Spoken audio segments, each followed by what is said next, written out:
Hello everybody, Max Scoville here filling in for Akeem. Coming up, the Fallout showrunners are approaching the upcoming Prime Video series like they're making Fallout 5. We've got some bad news for anybody hoping the MCU might bring Tony Stark back from the dead, and some potential good news for anybody hoping Zack Snyder might make another 300 movie. Let's get into it.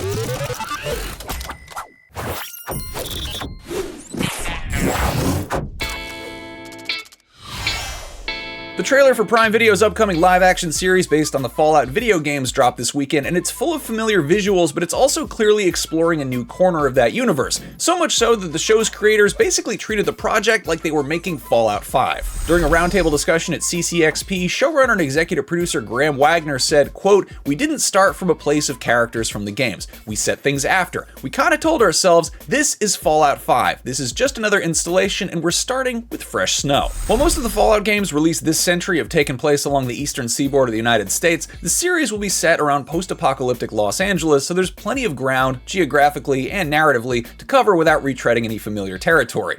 As role-playing games, Fallout stories vary wildly depending on player decisions. In an effort to explore the world from different perspectives, the show will focus on 3 characters from diverse backgrounds. Ella Purnell plays Vault Dweller Lucy, whose story sounds like it'll be pretty close to resembling a player's journey in the games. Meanwhile, Aaron Moten plays Maximus, a member of the Brotherhood of Steel, and Walton Goggins is playing a ghoul who's wandered around the wasteland for hundreds of years. Showrunner Jonathan Nolan explained further, saying, quote, "Having 3 perspectives, having Ella's character and Aaron's character and Walton's characters occupy these very different corners of the Fallout universe gave us a chance to encompass some of the ambition of the games, not just in terms of world building, but in terms of morality and in terms of the gray area. We talked a lot about the good, the bad, and the ugly, which is one of my very favorite films, and so that was a great touchstone for us as we sort of embarked on the journey." End quote.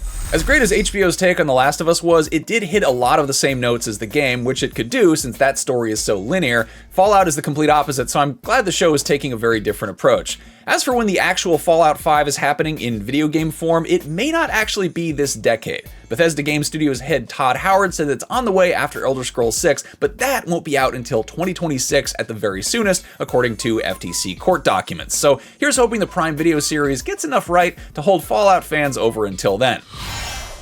Speaking of stuff that's not happening anytime soon, Marvel Studios head Kevin Feige says there are no plans to have Tony Stark/Iron Man return to the MCU following the character's death in Avengers Endgame. Comic book deaths are not necessarily permanent, and anything's possible thanks to the multiverse and also superhero movies being fictional, but Feige claims there are no plans to cheapen Robert Downey Jr.'s big send-off in Endgame. Speaking to Vanity Fair, Feige stated, quote, "We're going to keep that moment and not touch that moment again." He said, "We all worked very hard for many years to get that, and we would never want to magically undo it in any way."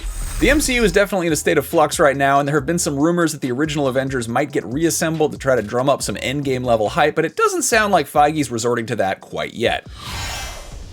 Elsewhere in the realm of comic book movies, Zack Snyder has acquired the rights to an unproduced 300 sequel that he wrote while at Warner Brothers. Titled Blood and Ashes, the film would focus on Alexander the Great, but obviously with Snyder's trademark stylized spin on the historical epic. Speaking to The Hollywood Reporter, the Justice League director explained, quote, "We got the rights back so we can make it if we want it. I don't know what the marketplace is for an incredibly homoerotic, super violent, super sexual movie, but maybe it's perfect. Hey, you got my attention." There's no guarantee this will ever see the light of day or if it'll still be an officially titled 300 spinoff, but who knows? Snyder's next epic is the 2-part space opera Rebel Moon, part 1 of which hits Netflix very soon, premiering December 15th, so maybe if that's a hit, we'll get Blood and Ashes on Netflix or some other historical action. Snyder wasn't married to the 300 franchise being strictly swords and sandals either. In previous interviews, he talked about doing sequels set during the American Revolution or at the Alamo, both of which sound completely bonkers. What historical battle would you like to see a 300 movie about? Sound off in the comments below. I feel like the 30 Years' War might be a good fit for a nice long 5-hour Snyder cut. Plus, the Defenestrations of Prague are just asking to be shot in super slow Snyder vision.